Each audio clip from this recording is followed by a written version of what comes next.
News చూస్తున్నాం. ఆగ్నేయ బంగాళాఖాతంలో తీవ్ర వాయుగుండంగా ఏర్పడింది. ఏపీ వైపు దూసుకొస్తుంది మొంతా తుఫాన్. ఇటు కళింగపట్నం దగ్గర తీరం దాటే అవకాశం ఉన్నట్టు తెలుస్తుంది. అలాగే సైక్లోన్ ప్రభావంతో ఇటు ఉప్పాడ తీరంలో సముద్రం ఉగ్ర రూపం దాల్చింది. సముద్ర తీరంలో భారీగా ఎగిసిపడుతున్నాయి అలలు. తుఫాను ప్రభావంతో అప్రమత్తమైంది ఏపీ ప్రభుత్వం. ఇప్పటికే ఉప్పాడ అలాగే వైజాగ్ బీచ్లు క్లోజ్ చేశారు. పర్యాటకులు బీచ్ వైపు వెళ్ళొద్దని ఆదేశాలని జారీ చేసినట్టు తెలుస్తుంది. మనం ఆ విజువల్స్లో చూడొచ్చు చాలా క్లియర్గా. ఉప్పాడ అక్కడ సముద్ర తీరంలో అలలు ఎగిసి పడుతున్నాయి. ఆ రోడ్డును దాటుకొని అలలు ఇటువైపుగా వస్తున్నట్టు కూడా తెలుస్తుంది. ఇంకొక విజువల్లో కూడా మనం చూడొచ్చు. అక్కడ ఏదైతే ఆ రాళ్లతోని ఒక కట్టని వేసే ప్రయత్నం చేశారో, మరి ఆ తుఫాన్ మొంతా తుఫాన్ ఉగ్ర రూపం దాల్చిన తర్వాత ఆ ఇల్లులను కూడా మరి కోసేసే అవకాశం ఉంది. గతంలో కూడా మనం చాలా చూసాం. ఉప్పాడకు సంబంధించిన ఎన్నో ఇల్లులు ఆ వరదకి అక్కడ వచ్చే ఆ అలలకి కొట్టుకుపోయాయి.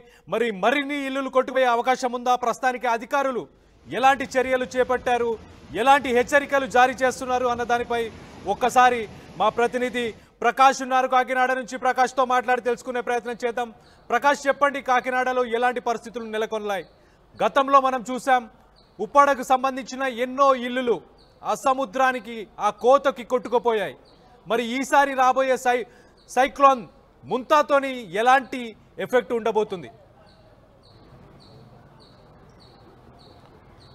కళ్యాణ్, ముంతా తుఫాన్ ఎఫెక్ట్ అయితే కాకినాడ వైపు అయితే దూసుకుని వస్తుందని అది ఒక పక్కన వాతావరణ శాఖ అయితే హెచ్చరికలు అయితే జారీ చేస్తుంది. ఈ నేపథ్యంలోనే మొత్తం ఈ యొక్క తీరం వెంబడైతే ఈ యొక్క తుఫాన్ ఎఫెక్ట్ అయితే క్లియర్ కట్ కనపడుతుంది. ఈరోజు ఉదయం నుంచి కూడా వర్షాలు అయితే అన్ని ప్రాంతాలలో కూడా మొదలైనటువంటి పరిస్థితి. అలాగే ముఖ్యంగా తీర ప్రాంతంలో అయితే వర్షంలో అయితే అధిక వర్షపాతం అయితే నమోదవుతున్నటువంటి పరిస్థితి ఉంది. అలాగే నిన్న ఏదైతే ఈ యొక్క ముంతా తుఫాను కాకినాడ సమీపంలోనే ఈ యొక్క తీరం దాడుతుందని హెచ్చరికలు జారీ చేసిన నేపథ్యంలోనే అలాగే ఈ కాకినాడకైతే 650 కిలోమీటర్ల దూరంలోని అలాగే గంటకి 18 కిలోమీటర్ల వేగంతో అయితే దూసుకొస్తున్నటువంటి పరిస్థితి ఉందని చెప్పుకొస్తున్నారు. ఈ నేపథ్యంలోనే అధికార యంత్రాంగం అయితే అప్రమత్తమైంది. ఈ యొక్క కాకినాడ తీరమే కాదు, అలాగే కోనసీమ జిల్లాలో కూడా జిల్లా కలెక్టర్లు కూడా సమావేశం అయ్యారు. అందరితో అధికారులతో కూడా సమీక్ష నిర్వహించి ఎక్కడ ఎటువంటి ఇబ్బందులు కలగకుండా అలాగే పునరావాస కేంద్రాలు కూడా ఏర్పాటు చేయాలి. ఎక్కడైతే ఈ తుఫాన్ ఎఫెక్ట్ తీరం దాటే అవకాశం ఉందో ఆ యొక్క ప్రాంతాలని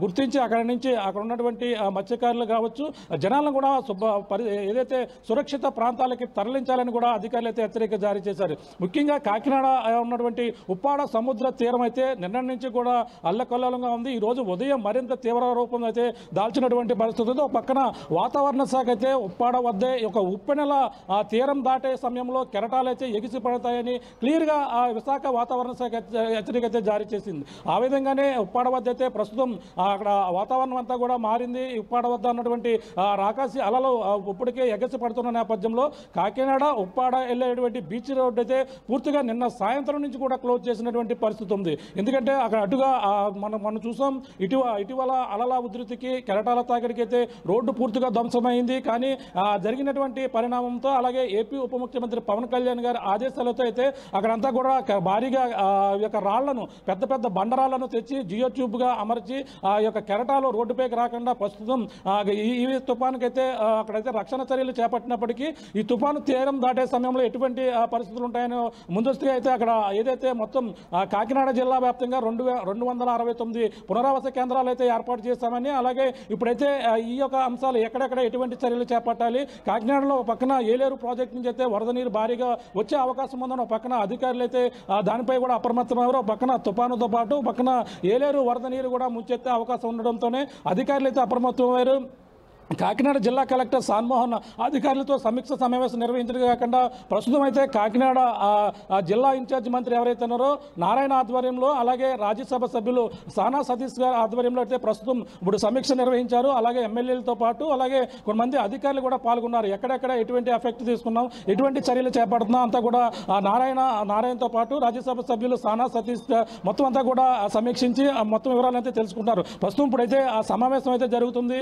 ఏ విధంగా సహాయక చర్యలు చేపట్టాలి, రాబోయే తుఫాను తీరం దాటే సమయంలో ఎటువంటి పరిస్థితులు ఉంటాయి, అలాగే 90 నుంచి 110 కిలోమీటర్ల వేగంతో ఈదురుగాలులు వేస్తే ఈ చెట్లు కావచ్చు, పక్కన ఎలక్ట్రికల్ పోల్స్ కావచ్చు, అన్నీ కూడా డ్యామేజ్ అయ్యే అవకాశం ఉండడంతో ఇప్పటికే ఎలక్ట్రికల్ అధికారులు అయితే ఎక్కడైనా ఆ చెట్లు ఎలక్ట్రికల్ వైర్లకు తగిలి ఏదైనా ఇబ్బందులు కలిగితే, విద్యుత్ అంతరాయం కలిగి ఇప్పటికే కొన్ని ప్రాంతాలను గుర్తించి వాటిని అయితే చెట్లను తొలగించే ప్రక్రియ పక్కన వేగవంతంగా చేస్తున్నారు. మరో పక్కన వర్షం అయితే ఉదయం నుంచి కాకినాడ అంతా కూడా తగ్గుముఖం పట్టి ప్రస్తుతం ఇప్పుడైతే తగ్గుముఖం పట్టినటువంటి పరిస్థితి ఉంది. ప్రస్తుతం అయితే జిల్లా కలెక్టర్తో పాటు అలాగే ఇన్ఛార్జ్ మంత్రి నారాయణ కూడా ఇప్పుడు మరి కొద్దిసేపటి నుంచి అయితే సమీక్ష నిర్వహిస్తూ ఇప్పుడైతే సీఎం వీడియో కాన్ఫరెన్స్లో కూడా ఈ యొక్క ఇక్కడ ఎటువంటి ఏర్పాట్లు చేస్తాం వాటిని కూడా వివరించే అవకాశం అయితే క్లియర్ కట్గా కనపడుతుంది. ఏదేమైనా ఈ యొక్క ఉప్పాడ కావచ్చు, మొత్తం ఎక్కడ తుఫాను వచ్చినా సరే ఉప్పాడ పైన ఈ యొక్క ఎఫెక్ట్ అయితే ఎక్కువగా ఉంటుంది. కానీ కాకినాడ వద్ద తీరం దాటుతున్న నేపథ్యంలో ఈ ఎఫెక్ట్ అయితే మరింత ఎక్కువగా అవకాశం ఉందని ఇప్పటికే మత్స్యకారుల ఇల్లు గతంలో ఎన్నో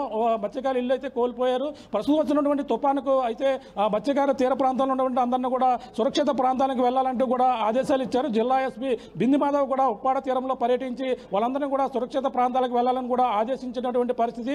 ఇప్పటికే ఎన్డీఆర్ఎఫ్ బృందాలు కూడా ఈ యొక్క పిఠాపురం కూడా చేరుకున్నాయి. కాకినాడతో పాటు ఎక్కడైతే కోనసీమ జిల్లా ఈ యొక్క ప్రాంతాల్లో కూడా మొత్తం అందరూ కూడా చేరుకుని అధికారులు అయితే అప్రమత్తమైనటువంటి పరిస్థితి ప్రధానంగా కనపడుతుంది. మన ప్రస్తుతం అయితే మనం చూడొచ్చు, కాకినాడ కలెక్టరేట్లో అయితే సుమారు గంట నుంచి అయితే సమీక్ష సమావేశం నిర్వహించి సహాయక చర్యలపైనే మొత్తం అంతా కూడా అధికారులతో ఎటువంటి ఎవరికి కూడా ప్రాణ ఆస్తి నష్టం జరగకుండా అందరూ కూడా కాపాడాలి, ఉధృతి తుఫాన్లో ఎటువంటి సహాయక చర్యలు చేపట్టామో ఆ విధంగానే ఇక్కడంతా కూడా రాబోయేటువంటి తుఫాను ఎదుర్కొందామంటూ కూడా వీళ్ళందరూ కూడా చెప్తున్నటువంటి పరిస్థితి ప్రధానంగా కనపడుతుంది. Kalyan. Right Prakash, thanks for the latest update. ఒక్కసారి మనం సైక్లోన్ ముంత గురించి మాట్లాడుకుంటే కనుక ఇది సాదా సీదా తుఫాన్ కాదు, ఇది ఒక సివియర్ సైక్లోన్గా పరిగణించాలని వాతావరణ శాఖ చెప్పుకొస్తుంది. సివియర్ సైక్లోన్ అని అంటే మనం ఆ విజువల్స్లో చూడొచ్చు, గాలులు 100 నుంచి 120 కిలోమీటర్ల వేగంతో ఆ గాలులు వీచే అవకాశం ఉంటుంది. ఉప్పాడ తీరంలో మత్స్యకారులకు సంబంధించిన ఇల్లులు గతంలో కూడా కొన్ని కొట్టుకుపోయాయి. సముద్రం మింగేస్తుంది ఉప్పాడని గతంలో చెప్పుకొచ్చారు. సో అలాంటి ఉప్పాడ అలాంటి తీర ప్రాంతాలకి ప్రస్తుతానికి ఇప్పుడు సైక్లోన్ ముంత అక్కడ ఆ తీరాన్ని తాకబోతుంది, ఒక రకంగా ప్రభావితం చేయబోతుంది. అక్కడ చాలా దారుణమైన పరిస్థితులు ఉండబోతున్నాయి. ప్రస్తుతానికి వర్షం కానీ ఏది లేకపోయినా కూడా ఒక భారీ తుఫాను వచ్చే ముందు ఇలా ప్రశాంతంగానే ఉంటుంది కొంతసేపు. కానీ ఇవాళ అర్ధరాత్రి వరకు కానీ లేకపోతే 28 తారీఖున ఉదయం వరకు ఇది తీవ్ర రూపం దాల్చి అక్కడ ఉప్పాడ ఏదైతే కాకినాడకు సంబంధించి ఇటు మచిలీపట్నం, కళింగపట్నం అలాగే ఉప్పాడ ఈ తీర ప్రాంతాల్లో అది తీరాన్ని తాకే అవకాశం ఉంటుంది. దాని తర్వాత దాని ప్రభావం చూపిస్తుంది.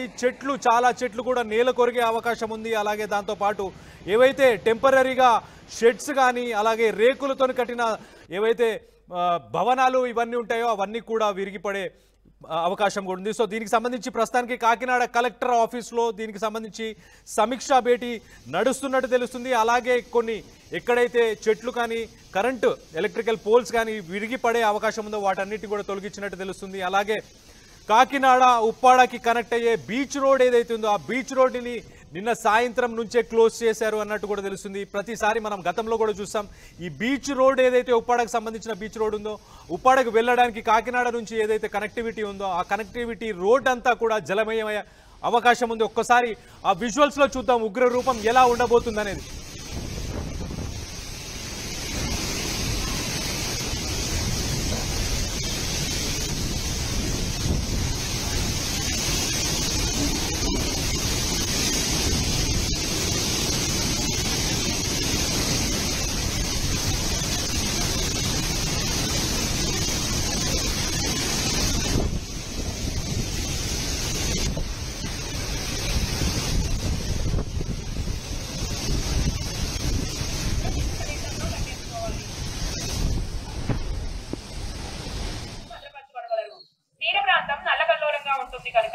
వేటకు మత్స్యకారులు వెళ్లరాదు.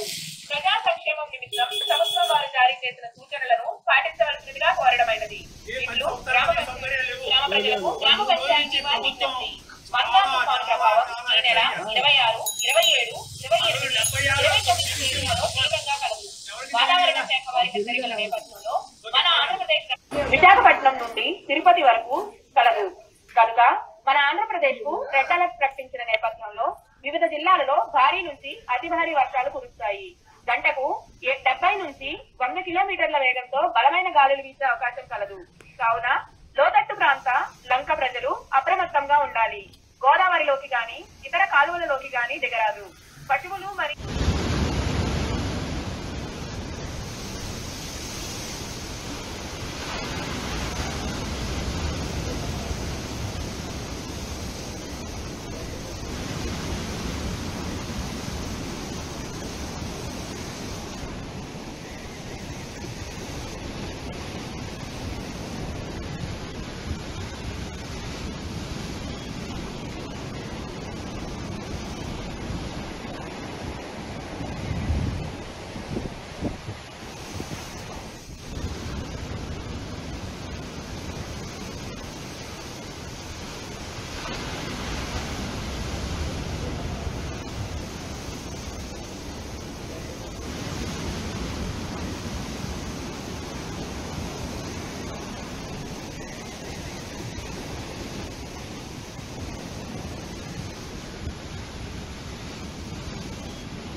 కాకినాడకి సంబంధించి కాకినాడ పరిస్థితులకు సంబంధించి ఇప్పుడు అక్కడ మాతో పాటు ఆర్టీవీతో ఎక్స్క్లూజివ్గా మాజీ ఎమ్మెల్యే వర్మ ఉన్నారు, మా ప్రతినిధి ప్రకాష్ ఉన్నారు.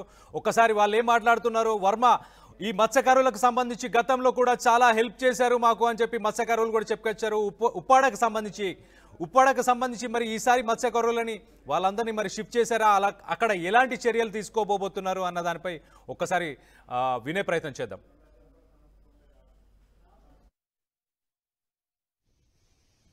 కాకినాడ జిల్లా కలెక్టరేట్లో అయితే ఈరోజు అధికారులతోనూ అలాగే ఎమ్మెల్యేలతోనూ అలాగే మాజీ ఎమ్మెల్యేలతో కూడా సమీక్ష సమావేశం అయితే అలాగే ఇన్ఛార్జ్ మంత్రి నారాయణ గారు అలాగే రాజ్యసభ సభ్యులు సానా సతీష్ కూడా ఇప్పుడైతే అధికారులతో సమీక్ష సమావేశం అయితే నిర్వహించారు. ప్రస్తుతం ఏ అంశాలు మాట్లాడారు, ఏ ప్రాంతాల్లో దీని ప్రభావం ఉండబోతుంది మరిన్ని విషయాలు తెలుసుకునేందుకు, ముఖ్యంగా ఉప్పాడ సముద్ర తీర ప్రాంతం ఎలా ఉండబోతుంది అన్ని తెలుసుకునేందుకు మాజీ ఎమ్మెల్యే వర్మ గారు మాట్లాడే ప్రయత్నం చేద్దాం. సార్ చెప్పండి, ఎలా ఉండబోతుంది తుఫాను ప్రభావం, ఏ అంశాలు మాట్లాడడం జరిగింది? గౌరవ ముఖ్యమంత్రి గారి ఆధ్వర్యంలో డైరెక్షన్లో ఎక్కడికక్కడ జిల్లా యంత్రాంగం ఎలక్ట్ అయింది. అదేవిధంగా ఉప్పాడకు సంబంధించి ఎక్కడికక్కడ ఆఫీసర్స్ని డ్యూటీ చేశారు. ఎక్కడైతే ఎఫెక్టెడ్ ఏరియాస్ ఉన్నాయో వాళ్ళందరినీ కూడా షిఫ్ట్ చేస్తున్నాం. చర్చెస్, స్కూల్స్, తుఫాన్ షెల్టర్స్, వీటన్నిటికి భోజన సదుపాయాలు అన్నీ పెట్టారు. ఎంత గట్టిగా వచ్చినా సరే ఎదుర్కొని ప్రాణ నష్టం జరగకుండా చూడడానికి అధికారులు అందరం కూడా ప్రయత్నం చేస్తాం. అలాగే ఏలేరు ఏదైతే ఉందో దాని ఇన్ఫ్లో అవుట్ఫ్లో కాలిక్యులేషన్ వేసుకుని ఫ్లడ్ వాటర్ బయటకు వదులుతున్నాం. అది మేము కలెక్టర్ గారికి కూడా ఏం చెప్పామంటే ఇందులో 2/3 పిఠాపురానికి వదలాలి, 1/3 పెద్దాపురానికి వదలాలని చెప్పి మేము డైరెక్షన్ ఇచ్చాం. ఆ విధంగా వెళ్ళడం వల్ల పిఠాపురానికి డ్యామేజ్ లేకుండా ఉంటుంది. అదేవిధంగా గొల్లపురంలో వచ్చేసరికి సూరంపేట, ఎస్సీ కాలనీలు ఎఫెక్టెడ్ లేకుండా అక్కడ కూడా కేర్ తీసుకోవాలని డిస్కషన్ జరిగింది మీటింగ్లో. మొత్తం ఉప్పాడ తీర ప్రాంతం వచ్చేసరికి ఇటు సుబ్బంపేట గట్టిగా కొట్టి పరిస్థితి ఉంది, ఆల్రెడీ వీక్గా ఉంది అక్కడ. మాయాపట్నం ఒకటి, అలాగే వచ్చేసరికి అమీనాబాద్, అటు కోనపాయపేట వరకు మత్స్యకార గ్రామాలన్నింటిలో కూడా అలర్ట్గా ఉన్నారు. మేము కూడా పార్టీ తరఫున కార్యకర్తలందరినీ కూడా అలర్ట్గా పెట్టాం. ఎంచేదంటే ఏదైనా ఇబ్బంది వచ్చినప్పుడు సపోర్టెడ్గా ఉండాలి అధికారులు కూడా అని చెప్పి ఆ విధంగా పనిచేస్తూ ఉన్నాం. అంటే పునరావాస కేంద్రాలు కూడా ఎన్ని ఏర్పాటు చేసే అవకాశం ఉంది? అంటే ముఖ్యంగా పిఠాపురం, ఉప్పాడ ఈ యొక్క ప్రాంతాల్లో పునరావాస కేంద్రాలు ఇంచుమించు ఉప్పాడలో అయితే ఒక 8-9 వరకు ఉన్నాయి ఒక ఏరియాకి. అంటే ఆమ్లెట్స్ ఉన్నాయి కాబట్టి. అలాగే మాయాపట్నానికి సెపరేట్ చేశారు, సుబ్బంపేటకి సెపరేట్ చేశారు, అమీనాబాద్కి సెపరేట్ చేశారు. తుఫాన్ షెల్టర్స్ ఉన్నాయి, చర్చిలు ఉన్నాయి, స్కూల్స్ ఉన్నాయి. అన్నిటిలో కూడా రిహాబిలిటేషన్ సెంటర్ పెట్టారు. ఫుడ్, వాటర్ అన్నీ కూడా ఎక్కడికక్కడ డిస్ట్రిబ్యూషన్ చేసే విధంగా ప్లానింగ్ చేశారు. అంటే గతంతో పోల్చుకుంటే ఇప్పుడు పిఠాపురం నియోజకవర్గంలోనే ఎక్కువగా ఎఫెక్ట్ అయ్యారు. పక్కన ఏలూరు కావచ్చు, పక్కన తుఫాను కావచ్చు. దీంతో అంటే గతంతో జరిగినటువంటి తప్పులు కాకుండా ఇప్పుడు ఏ విధమైనటువంటి చర్యలు చేపట్టబోతుంది? గతంతో పోల్చుకుంటే ఏలేరు ఎఫెక్ట్ లేకుండా ఉన్నప్పుడు, గతంలో వైసీపీ ఉన్నప్పుడు ఈ వాటర్ డైవర్షన్ అన్నది చేసేవారు కాదు. అంతా పిఠాపురాన్ని కొట్టి రైతాంగం సర్వనాశనం అయ్యేవారు. ఇప్పుడు ఆ వాటర్ డైవర్షన్ ఇటు పెద్దాపురానికి, దెబ్బకాలం నుంచి పెద్దాపురానికి డైవర్షన్ చేస్తున్నాం. అలాగే పిఠాపురానికి వచ్చేది మానిటర్ చేసుకుంటా, ఇన్ఫ్లో అవుట్ఫ్లో కాలిక్యులేషన్ మానిటర్ చేసుకుంటా ఎఫెక్ట్ లేకుండా ప్రయత్నం చేస్తున్నారు. అలాగే ఫిషర్మెన్ ఏరియా కూడా ఎక్కడికక్కడ జాగ్రత్తలు తీసుకుని, ఎక్కడికక్కడ డ్రైన్లు కానీ ఇవి కానీ అనేది జాగ్రత్తలు తీసుకుని వాళ్ళని కూడా వేటలకు వెళ్ళొద్దన్నారు. ఎక్కడికక్కడ వాళ్ళని షిఫ్ట్ చేసి రిహాబిలిటేషన్ తీసుకెళ్ళి జాగ్రత్తలన్నీ తీసుకుంటుంది. అంటే మత్స్యకారులు ఎక్కువ తుఫాను వచ్చినా సరే వాళ్ళు సర్వసాధారణంగా చూస్తుంటారు, ఎవరు కూడా ఎక్కడి నుంచి వెళ్ళే పరిస్థితి ఉండదు. వాళ్ళ కోసం ఎటువంటి చర్యలు చేపట్టారు? వాళ్ళు రాకపోయినా సరే బలవంతంగా అయినా సరే అధికారుల ప్రాణాలు ముఖ్యం కాబట్టి మత్స్యకారులది పోలీసు అధికారులు తీసుకెళ్లి వాళ్ళని షిఫ్ట్ చేసి అన్ని సదుపాయాలు ఏర్పాటు చేసే విధంగా ఇన్ఛార్జి మంత్రి గారు నారాయణ గారి ఆధ్వర్యంలో అన్నీ కూడా కరెక్ట్గా జరిగాయి. ఇది పరిస్థితి. ప్రస్తుతం అయితే కాకినాడ జిల్లా కలెక్టరేట్ సమావేశంలో ఈరోజు అయితే అధికారులతోని మొత్తం ఏదైతే ఎమ్మెల్యేలతోని మొత్తం అంతా కూడా సమీక్ష సమావేశం అయితే జిల్లా ఇన్ఛార్జ్ మంత్రి ఎవరైతే నారాయణ కావచ్చు, ఎంపీ రాజ్యసభ సభ్యులు ఎవరైతే ఉన్నారో ఆ స్థాన సతీష్ ఆధ్వర్యంలో ఇప్పుడైతే నిర్వహించారు. ప్రధానంగా కాకినాడ జిల్లాలో ఉన్నటువంటి ఏ ఎఫెక్ట్ అయ్యే ప్రాంతాలన్నీ కూడా ఇప్పటికే పరిశీలించారు. ఏ ప్రాంతాలకు ఎన్ని అవసరం ఉంటాయి, ఇప్పటికే మొత్తం 269 పునరావాస కేంద్రాలు ఏర్పాటు చేసినట్టుగానే అందులో ముఖ్యంగా ఈ యొక్క పిఠాపురం నియోజకవర్గంలో ఉన్నటువంటి ఓ పక్కన ఆ తుఫాను, మరో పక్కన ఏలేరు కూడా రెండు కూడా ఎఫెక్ట్ అయ్యే అవకాశం ఉంది. ఈ నేపథ్యంలోనే ఒక పక్కన ఎటువంటి ఇబ్బందులు కలగకుండా రైతాంగానికి ఆ నీరు డైవర్షన్ ఏదైతే ఉందో ఏలేరు ప్రాజెక్టు నుంచి వచ్చినటువంటి వరద నీరుని ఇటుగా పెద్దాపురం మీద కానీ ఇటుగా మళ్లించే విధంగా కూడా అన్ని చర్యలు కూడా చేపట్టాలని అధికారులను కోరినట్టుగా చెప్తున్నారు. అంతేకాకుండా ఈ యొక్క సుబ్బంపేట కావచ్చు, మాయాపట్నం ఇవన్నీ కూడా ఎప్పుడు తుఫాను వచ్చినా సరే అవే నష్టపోతుంటాయి. కానీ ఈసారి తీవ్ర తుఫాను వచ్చిన నేపథ్యంలో వాళ్ళందరినీ కూడా బలవంతంగా అయినా సరే పునర్వాస కేంద్రానికి తరలించేందుకు అన్ని ఏర్పాట్లు కూడా చేస్తున్నామని అలాగే పిఠాపురం మాజీ ఎమ్మెల్యే వర్మ గారు చెప్తున్న పరిస్థితి ప్రధానంగా ఉందని చెప్పాలి. దిక్కునున్న తాజా పరిస్థితి. కెమెరా అనిల్తో ప్రకాష్ RTV కలెక్టరేట్ నుంచి.